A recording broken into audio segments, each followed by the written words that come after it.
O contrato de aluguel envolve regras importantes tanto para quem está morando no imóvel, como também para o proprietário.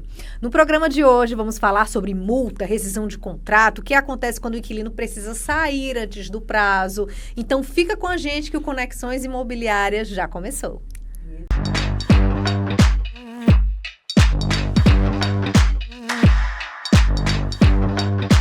Você quer saber exatamente quais são os seus direitos e os seus deveres na hora de alugar ou colocar o seu imóvel para locação?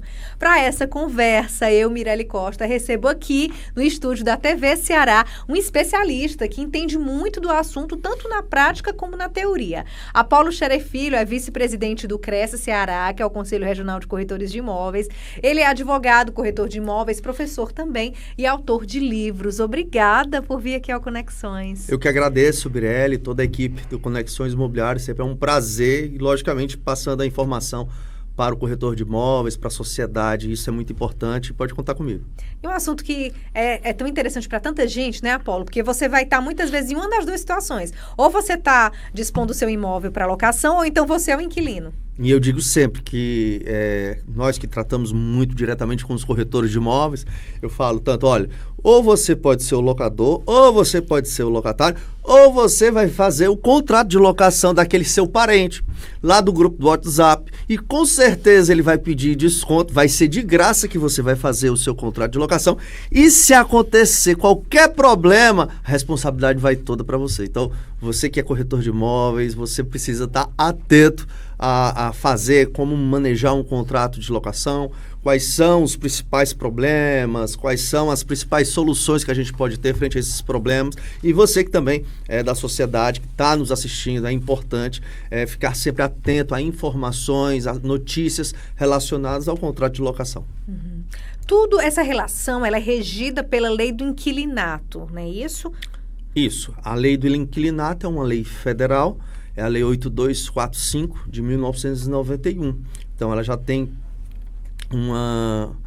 mais de 3 décadas, né? E ela que rege essas relações locatícias, tanto colocando deveres e direitos para o locador e para o locatário também. Ela recebeu atualizações ao longo do tempo? Porque a sociedade também já não é mais a mesma, né? Em 30 anos muita coisa mudou. Sim, perfeito. Ela recebeu algumas alterações, algumas modificações em relação ao fiador também.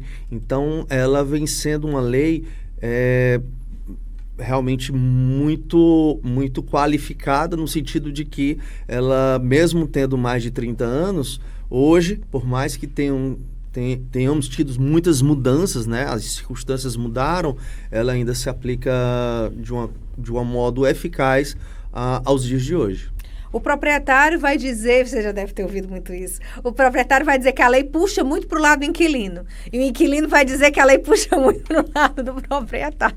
É sempre assim, né? É desse jeito, principalmente quando surgem os problemas. Quando não tem o problema, a lei é ótima. Mas quando surgem os problemas, aí vem essas frases já batidas no mercado imobiliário. E sobre as garantias imobiliárias, quais os tipos, o que as pessoas mais preferem? A gente sabe que tudo tem prós e contras, não é isso, Apolo? Perfeito, Mirelle. Em relação às garantias, a lei, ela tem lá no artigo 37 da lei, ela elenca algumas garantias, dentre elas fiador, caução, seguro-fiança. Entre a caução, a gente destaca também o título de capitalização. E perguntou, Apolo, qual é a melhor garantia? Isso depende, isso vai depender. Se for um imóvel que a casa é toda mobiliada, por muitas vezes 3 cauções não vai ser suficiente caso aconteça algum problema naquele imóvel. Por sua vez, se for uma pessoa que seja de outro país, que venha passar uma temporada aqui em Fortaleza, um fiador já não seria suficiente para esse tipo de locação. Então, isso vai depender muito das circunstâncias, seja do imóvel, seja do próprio inquilino. Então, porém, tem uma pesquisa até do Secov, do Rio de Janeiro, se eu não me engano, Mirelle, é de 2020, que mesmo aumentando o número de variedades de garantias, como, por exemplo, o seguro-fiança, que apareceram muitas seguradoras relacionadas ao aluguel, Mesmo assim, a garantia ainda mais utilizada é o fiador. Porque, para você ter uma noção, com a caução, o inquilino precisa dispor de uma determinada quantia em valor. Seguro fiança também precisa o inquilino dispor de uma determinada quantia em valor. Título de capitalização precisa dispor de uma determinada quantia para que seja realizado o contrato de locação. Porém, fiador não. Basta um papel, uma caneta e uma terceira pessoa para assinar aquele contrato de locação. Então, ainda assim, hoje, a garantia mais utilizada ainda é a fiança. Mas no caso o fiador, ele precisa ter um bem no nome dele para poder ele ser fiador? Ou Bem, não existe isso na lei. Para ser fiador, basta que seja um terceiro, e se o inquilino, que é o devedor principal, não cumprir as suas obrigações, o fiador entra como uma responsabilidade subsidiária. Porém, o que as imobiliárias, o que o mercado imobiliário adota é que, olha, não adianta nada a pessoa ser fiador se ela não tem nenhum bem. Existe uma frase no direito que é: quem não tem bens, não tem dívidas. Então, não adianta, por exemplo, eu pegar uma pessoa que não tem nenhum bem, não tem de maneira alguma nenhum bem, para ser fiador, que caso precise ela não vai ter bens, eu vou executar e vai ser, vamos dizer, mesmo que nada.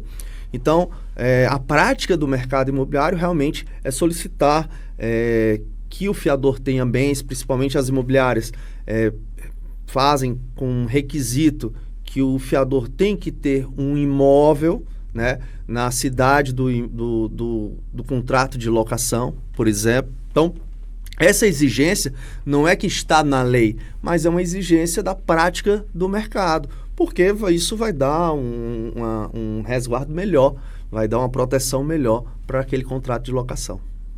Entendi. E quando termina o contrato, a questão da caução, em quais situações o proprietário pode reter? Como é que funciona? Que também é alvo sempre de dúvidas, discussão, de discussões. Né? A gente sempre diz, né, que a locação em si dá muito trabalho, dá uma dor de cabeça, que é por isso que existe a figura do corretor de imóveis, que justamente ele é especialista naquela parte que vai administrar um contrato de locação. Quanto mais ou menos, já que você me deu um gancho tão legal, quanto mais ou menos o corretor de imóveis ou a imobiliária pode cobrar, vamos dizer assim, do dono do imóvel? Existe um limite? Mirelle, tem que ser tantos por cento ou não? É um valor? Como é que funciona? E, ao mesmo tempo, justifica-se, né? Porque, como você mesmo falou, é algo muito delicado que muitas vezes acaba sendo desgastante para o proprietário. Às vezes, a impressão que se dá é que o inquilino ele se sente muito mais à vontade de chegar para o proprietário para pedir certas coisas do que quando existe um imobiliário ou um corretor no meio. Essa é uma impressão minha ou... A imobiliária, Mirelle, ela já é especialista naquela parte. Então, ela sabe que tem que ser o mais profissional possível. Você ser muito subjetivo nas relações locatícias, isso pode dar problemas e mais problemas. Em relação à tua pergunta, no que diz respeito à porcentagem, o que pode ser exigido, o que não pode, não existe nenhuma tabela, nenhuma lei específica que fale sobre a remuneração da imobiliária ou do corretor de imóveis em relação à sua locação. Porém, existe a prática do mercado. E a prática do mercado, ela volta ao contrato de administração. É aquele contrato em que o proprietário faz com a imobiliária ou o corretor de imóveis. Muitos contratos de administração prevê que o corretor de imóveis ou a imobiliária, no primeiro mês, vai ganhar os 100% do aluguel, em relação, porque ele teve gastos, seja com a publicação, fez a ficha cadastral, fez o contrato, fez a vistoria, enfim, fez uma série de atuações que colocou aquele imóvel em proteção. Não basta só, o problema da locação, Mirelle, não é colocar um inquilino no imóvel. Isso aí qualquer pessoa faz. O problema da locação é durante a locação e ao final da locação. Os dois principais problemas de uma locação, geralmente, são inadimplência e deterioração no imóvel. Chega ao final do contrato de locação, o locador vai dizer, olha, esse imóvel está totalmente acabado. Eu entreguei esse imóvel de uma maneira muito melhor. Por sua vez, o inquilino vai dizer, não, esse imóvel eu estou entregando muito melhor do que estava. Então, por isso que é importante a figura do corretor de imóveis, que o corretor de imóveis vai fazer também o termo de vistoria. Então, voltando às taxas, não existe uma regra específica quanto à porcentagem do corretor de imóveis. Porém, a prática do mercado, qual que é? O primeiro mês do aluguel ser 100% para a imobiliária ou o corretor de imóveis e os demais meses, que se chama taxa de administração, ser entre 10% a 15%. Isso depende também, tem imobiliários que cobram 20%, porém, por outro lado, eles dão o aluguel garantido. O que é o aluguel garantido? Caso o inquilino não pague, a imobiliária garante o valor do aluguel. Então, existe... Quanto tempo? Tem imobiliários que é por um mês, tem imobiliários que é por 3 meses, outras por 4 meses. Então, isso vai depender muito, Mirelle. Existe um princípio nas locações que é o princípio da autonomia da vontade das partes. Ou seja, se eu estou fazendo um contrato de administração, tanto o proprietário do imóvel como a imobiliária ou o corretor, eles podem negociar essas cláusulas. Olha, ao invés de eu te pedir 100% do primeiro aluguel, eu sei que você passou aí, vamos lá, 2 meses, 3 meses com o imóvel fechado, vamos fazer o seguinte, vamos fazer 100% do segundo mês do aluguel. Isso pode, é perfeitamente possível. Ao invés de ser 10% de administração, vamos fazer 8%, então 12%. Não existe uma regra, não existe uma porcentagem específica. Existe um acordo de vontade entre as partes para chegar, logicamente, ao bem comum. Uma coisa é um proprietário ter um imóvel, outra coisa é um proprietário, por exemplo, tem proprietários que possuem 30 imóveis. Então, esse proprietário que tem 30 imóveis, ele tem uma base melhor para a gente entrar numa negociação. Muitas vezes eu faço o contrato de locação dele, que o primeiro aluguel ele paga 50% e nos demais meses ele paga apenas 8%. Isso porque ele tem 30 imóveis, ele é um cliente meu. É errado? Não, porque não existe uma taxa, não existe uma porcentagem específica. Existe o princípio da autonomia da vontade das partes. Eu posso livremente pactuar com o meu cliente sobre as porcentagens que a gente acha melhor fazer para determinado contrato de administração. Por isso que é muito importante o contrato de administração que é firmado entre corretor / administradora e proprietários. Uhum. E eu te interrompi porque você estava explicando sobre a retenção da caução quando termina o contrato de locação. Em relação à retenção do contrato de locação, eu digo que o final do contrato, ele realmente é um ponto muito específico e muito, vamos dizer assim, delicado. Por quê? No final do contrato que vai haver a vistoria final. É nesse ponto justamente que acontece um dos principais problemas na locação. O locador costuma dizer que o imóvel foi entregue de um modo bem melhor do que ele se encontra. Por sua vez, o inquilino vai dizer, não, eu estou entregando é melhor ainda. Então, a caução, ela não garante apenas os aluguéis. A caução, que quando o inquilino paga, que pode ser até 3 vezes o valor do aluguel, ela garante também a parte estrutural do imóvel. Por isso que eu digo, olha, nas aulas, nos congressos, nos programas, eu sempre falo para os corretores, sempre falo para as imobiliárias, sempre falo para a população em geral, não queira abater a caução nos aluguéis. Não queira abater a caução nos aluguéis. Por exemplo, está faltando... o inquilino deu 3 vezes o valor do aluguel. Está faltando 3 meses para acabar. Então, já que está faltando 3 meses para acabar o contrato de locação e o inquilino pagou 3 vezes o valor do aluguel, vamos abater? Isso eu não sugiro. Porque quem garante que o imóvel vai ser devolvido nas mesmas condições que foi entregue no início? Quem garante que a pintura vai estar de uma maneira correta? Quem garante que o valor do condomínio vai estar totalmente quitado? Quem garante que o valor da energia? Quem garante que o valor do IPTU? Enfim, é uma série de situações que deixa você muito mais protegido, não fazendo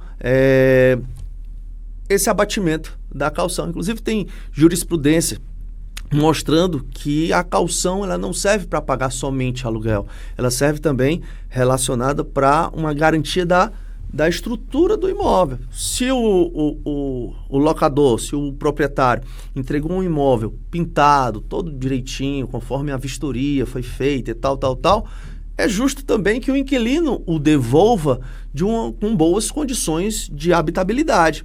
Então, a caução ela é uma forma, é uma garantia, logicamente, como eu disse, não só do aluguel, do pagamento do aluguel, mas também da estrutura, da manutenção do imóvel. Uhum. No caso, são duas situações que eu quero te perguntar. Se o inquilino sair antes do prazo, como é que fica com relação à multa? E se o proprietário quiser pedir o imóvel antes do prazo, como é que fica também? Questão de multa. São 2 pontos bem polêmicos, vamos dizer assim. E comuns também? Comuns também. O mercado de locação, Mirelle, para você ter uma noção, ele vem crescendo cada vez mais, por mais que a gente ache, olha, hoje em dia está mais fácil ainda de comprar um imóvel, então acredito que as vendas dos imóveis estão subindo e os aluguéis estão diminuindo. Pelo contrário, existe uma pesquisa, Mirelle, depois eu posso passar a fonte para ter os telespectadores e ouvintes, que em 2019, aqui no Brasil, tinha 19% a 20% das pessoas moravam de aluguéis. Em 2025, esse percentual passou para 25%. Ou seja, está crescendo. Países desenvolvidos como Suíça, Holanda, chega a quase 50% da população morando em aluguel. Então, se a gente for mais ou menos nesse norte, a tendência é que o aluguel cada vez cresça mais. Em relação a um inquilino devolver o imóvel antes do prazo, existe um artigo específico sobre esse tema, é o artigo 4º da lei. A lei já começa dizendo assim: o locador não pode reaver o imóvel antes do prazo do contrato. Ponto. Ela já fala desse sentido. O locador não pode reaver o imóvel antes do prazo estipulado em contrato. Porém, todavia, contudo, o inquilino pode devolver sim, desde que pague a multa proporcional ao tempo de uso. Essa foi uma das modificações que teve na lei no decorrer, desde 1991. Isso foi uma das modificações que teve. Antes, o inquilino, se fosse sair, por exemplo, vamos imaginar que o inquilino fez um contrato de 30 meses. Se ele sair com 2 meses antes, se ele saísse com 2 meses, ou com 10 meses, ou com 20 meses, ele ia pagar a multa do contrato, que geralmente na prática é 3 vezes o valor do aluguel.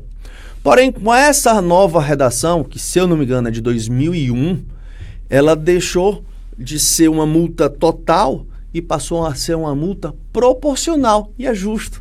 Isso aí vem aí o princípio da razoabilidade, o princípio da proporcionalidade. É totalmente diferente um inquilino que sai com 2 meses de aluguel e um inquilino que sai com 25 meses de aluguel. Seria desproporcional exigir a mesma multa para o mesmo inquilino que está saindo com datas praticamente opostas. Uma logo no início e outra logo no final. Com essa alteração, ela passou a ser proporcional. Existe um cálculozinho, praticamente uma regrinha de 3, tá? Que a gente faz esse cálculo em que essa multa é proporcional ao tempo de serviço. Esse é o primeiro ponto.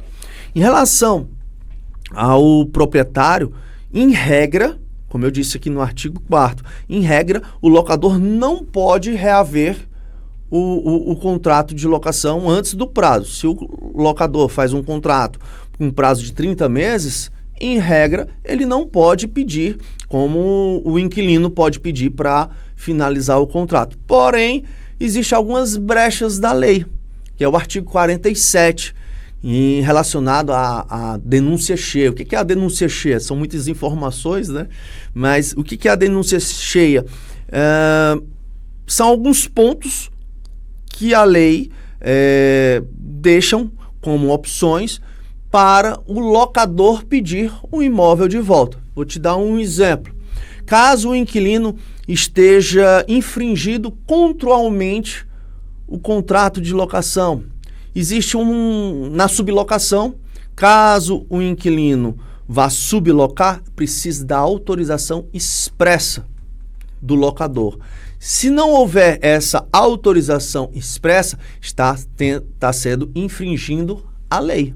Porque lá na lei está dizendo, se for fazer uma sublocação, precisa sim de uma autorização expressa. Não é uma autorização tácita, é uma autorização expressa. Por outro lado, se eu tiver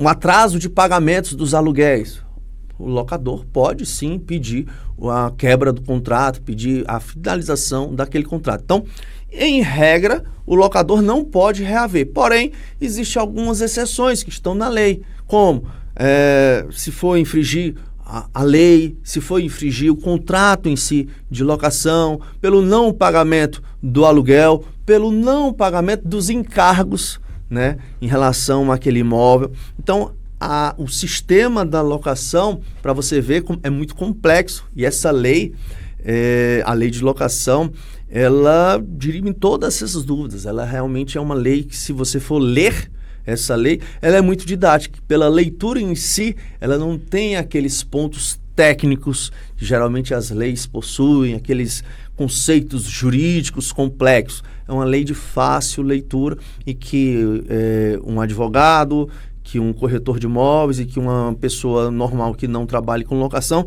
vai entender. Então, ela é acessível para todos que possam ter interesse em fazer uma leitura ou participar de uma locação.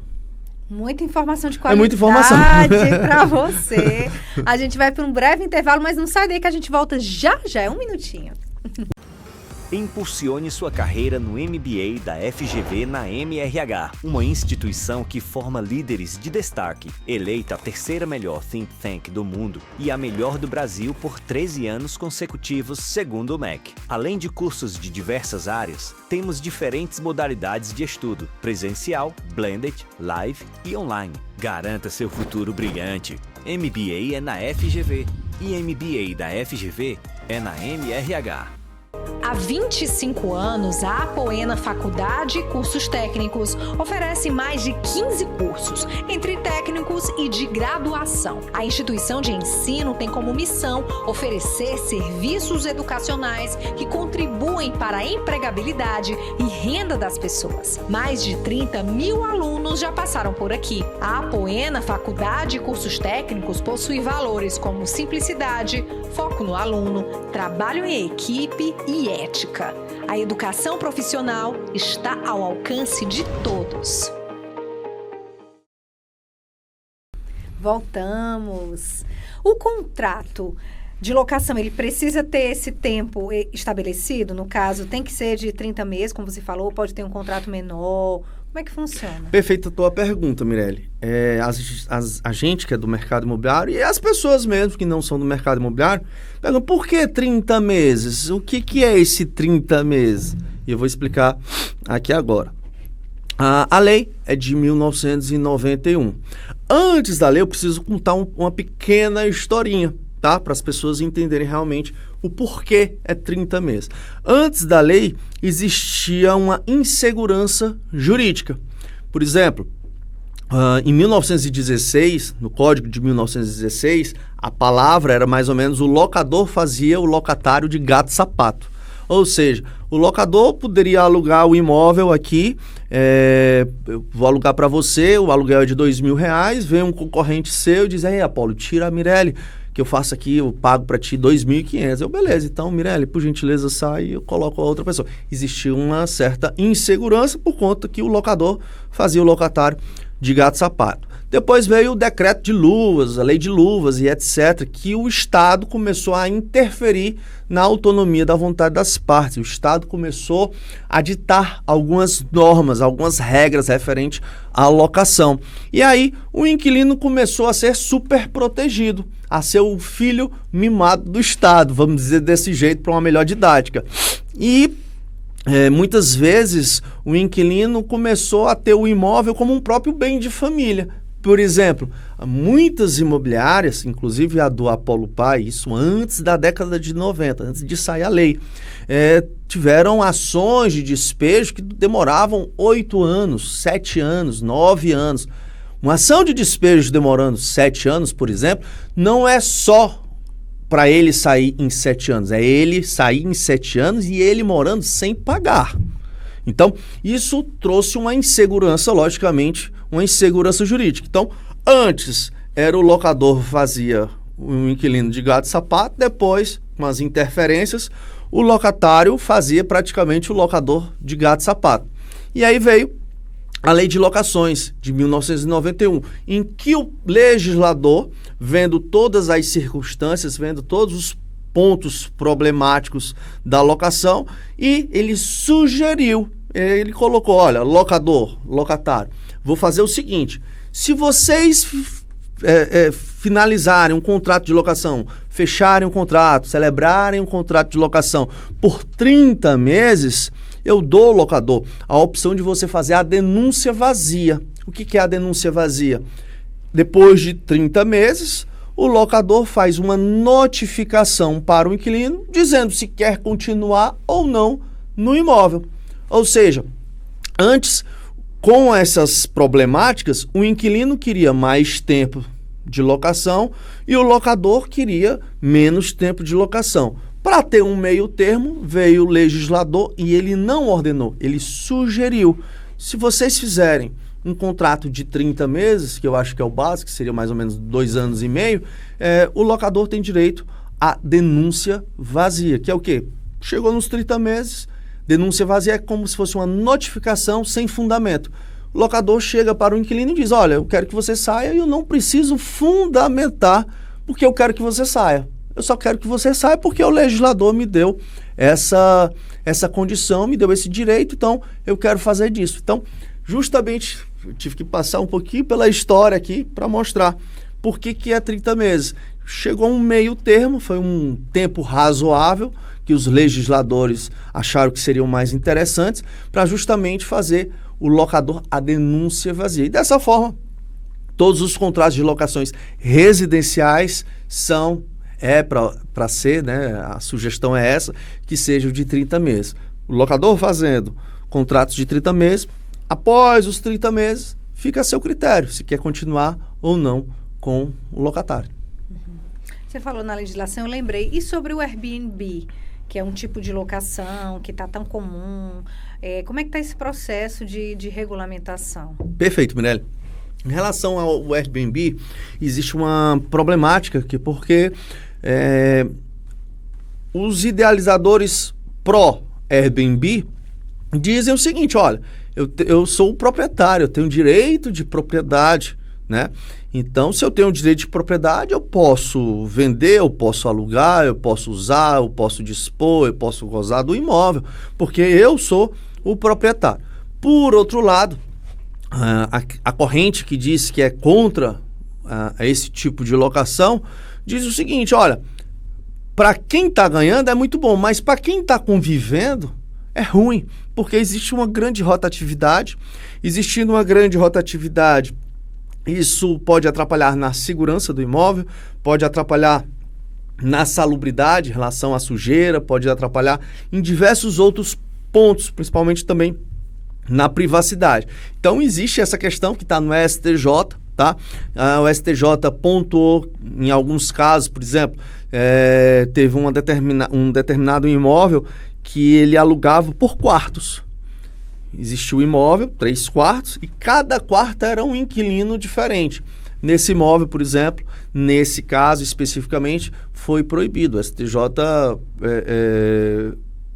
proibiu o Airbnb. Então, existe ainda essa problemática em relação ao Airbnb e que cada vez mais está crescendo. Você vê que hoje em São Paulo, praticamente é o boom dos negócios lá de São Paulo, em relação a você comprar imóveis pequenos, compactos, para justamente colocar no Airbnb ou então colocar em alguma administradora para ter essas locações mais rápidas, seja no final de semana ou a curto prazo, que são as chamadas locações por temporadas, né? Que seria o papel dos hotéis. Então, essa questão ainda está sendo muito batida no STJ e que ainda não trouxe nenhuma decisão ainda concreta com base nesse ponto. Uhum. E com relação a reparos no imóvel, quem é que paga? É o inquilino? É o proprietário? Perfeito. Para você ter uma noção que a lei também regulamenta esse tipo de caso, tá?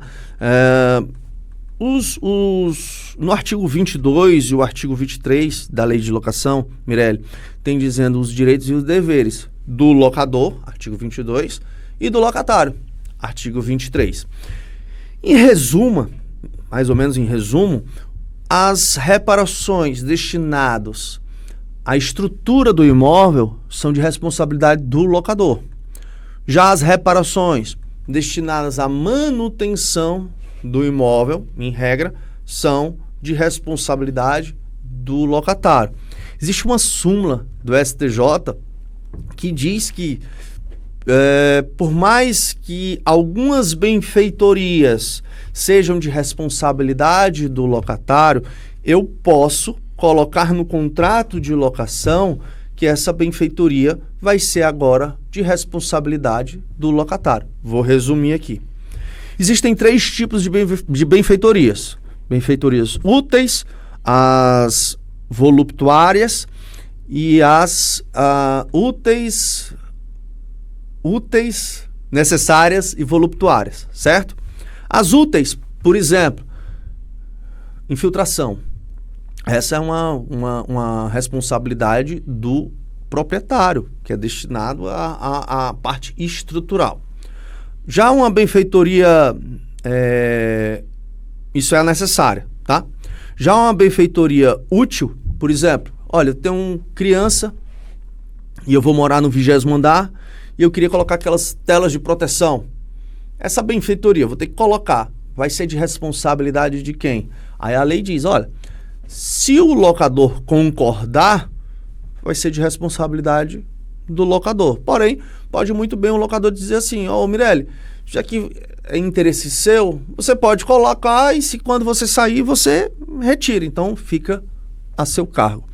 E existem as benfeitorias voluptuárias, como, por exemplo, eu aluguei uma casa, quero colocar uma piscina aqui, uma jacuzzi, por exemplo. Tá? Isso é responsabilidade do inquilino. Porém, existe uma súmula do STJ que diz o seguinte, já que existe o princípio da autonomia da vontade das partes, ou seja, o locador e locatário podem, de comum acordo, negociar um contrato de locação, eles podem, por exemplo, numa benfeitoria necessária, que seria uma infiltração, colocar essa responsabilidade que seja apenas, somente só do locatário. E é perfeitamente possível esse tipo de cláusula. Antes foi debatido se existia uma nulidade nesse tipo de cláusula e tudo mais, porém, não existe. Inclusive, saiu essa súmula do STJ, Superior Tribunal de Justiça, em que consolida muito bem o princípio da autonomia da vontade das partes. Pode muito bem as partes, no contrato de locação, colocar aqui uma benfeitoria necessária, que eu dei aí como exemplo, que seria a responsabilidade do locador, colocar que seja responsabilidade exclusiva do locatário. Se for, por exemplo, de fachada, uma obra na fachada, porque a fachada está caindo, aí é de responsabilidade de quem? Em regra, seria responsabilidade do locador, tá? Isso aí seria uma responsabilidade do locador. Mas nada impede que num contrato de locação eu coloque essa responsabilidade para o inquilino. Por isso, Mirelle, que é muito importante tanto o locador como o locatário, ler muito bem o contrato antes de finalizar, antes de iniciar o contrato de locação. É muito importante, porque existem cláusulas que são verdadeiras pegadinhas, que só quem sabe realmente a lei está sabendo que está indo ali de acordo com a súmula, mas que poderia ser de outra forma. Então, é muito importante, e aí eu falo aqui para a sociedade, por isso que é muito necessário, é imprescindível até a figura do corretor de imóveis estar presente nos contratos de locação por conta da segurança. Animais de estimação podem ser proibidos? O dono pode alugar e dizer, eu não permito inquilino que tenha animal de estimação. Perfeita a sua pergunta também, tendo em vista que hoje em dia é uma das 3 tipos de indústria que mais cresce em relação à indústria pet, né? Tem pesquisas e mais pesquisas que de 5, 2 famílias possuem animais de estimação, principalmente seja gato ou cachorro. Em relação a animais de estimação, a nossa jurisprudência, ela permite que o locador possa permitir ou proibir. Ele pode muito bem falar, olha, no imóvel não é permitido animais. Isso, falar que você diz colocar no contrato. Colocar no contrato de locação. Certo. É totalmente diferente esse ponto, Mirelle, em relação a uma convenção de condomínio, tá? Uma coisa é esse ponto da locação. O locador, ele pode escolher se no imóvel dele pode ter ou não animal de estimação. Agora... É um direito dele? É um direito dele. Certo. Agora, vamos imaginar que eu sou proprietário de um determinado imóvel e sai na assembleia do condomínio que é proibido animais em condomínio. Isso não pode acontecer, tá? Existe uma jurisprudência do STJ que ela aborda os 3 S's. O que é os 3 S's? Ela diz o seguinte, que se não prejudicar, se o animal, aquele pet, não prejudicar os 3 S's, que é salubridade, o sossego e a segurança dos demais condôminos, não tem por que proibir aquele determinado animal. Então, independentemente se ele for de grande porte, de médio porte, de pequeno porte, até brinco que a minha tia tem um pincher. E um pincher, pelo menos o da minha tia, eu não vou generalizar, ele é pior do que qualquer animal grande, em termos de segurança e de silêncio. Porque um pincher com raiva é um Tasmania, mais ou menos disso. Então, cada caso é um caso. Então, não pode uma convenção de condomínio proibir para todos um animal de estimação. Tem que haver, em cada caso, a observância desses 3 S. Esse é um ponto em relação à convenção do condomínio. Um outro ponto, eu queria destacar isso para deixar bem claro para os teus ouvintes e telespectadores. E o outro caso é em relação à relação de locação, em que o locador ele pode escolher sim, se pode ou não um pet, um cachorro, um gato, enfim, habitar naquele imóvel, naquele determinado imóvel ou não. Eu sei que você tem muitas dúvidas ainda, mas deixa eu te dar uma notícia boa. O Apolo Xeré Filho está com um programa na Rádio Ceará, às segundas-feiras, justamente para esclarecer as dúvidas sobre essa relação entre inquilino e proprietário. Olha que legal. Então, se você tem alguma dúvida que ainda não foi respondida, manda sua pergunta para a Rádio Ceará, que ele vai responder. Olha aí que maravilha. Maravilha, né, Mirelle? Realmente isso é uma vitória para a gente, né? Que a gente que é do mercado imobiliário, a gente levando mais informações, mais conteúdo, mais qualificação, não só para os corretores de imóveis, mas para a sociedade como um todo. E a gente tem esse programa que Pode Isso Corretor. A gente tira todas as dúvidas em tempo real, a gente coloca uma caixinha para os ouvintes, para os telespectadores, e a gente está sempre tirando as dúvidas de direito imobiliário, e isso é muito importante, isso esclarece mais pontos, dúvidas que realmente a população e até mesmo quem trabalha no mercado tem aquela dificuldade. E eu digo também para o teu telespectador, para o teu ouvinte, que qualquer coisa, qualquer informação, qualquer dúvida, eu vou estar à disposição também, tá? Seja no Instagram, seja no WhatsApp, que a nossa intenção realmente é agregar aqui no mercado imobiliário. Obrigada pela presença aqui no Conexões. Eu que agradeço, muitíssimo obrigado, você, a tua equipe, a Nina, enfim, sempre recebendo de uma forma impecável, e eu estou sempre disponível para mais e mais programas, contribuir o máximo que eu puder. Eu agradeço a você por me fazer companhia até agora. Semana que vem a gente está de volta. Tchau. Valeu.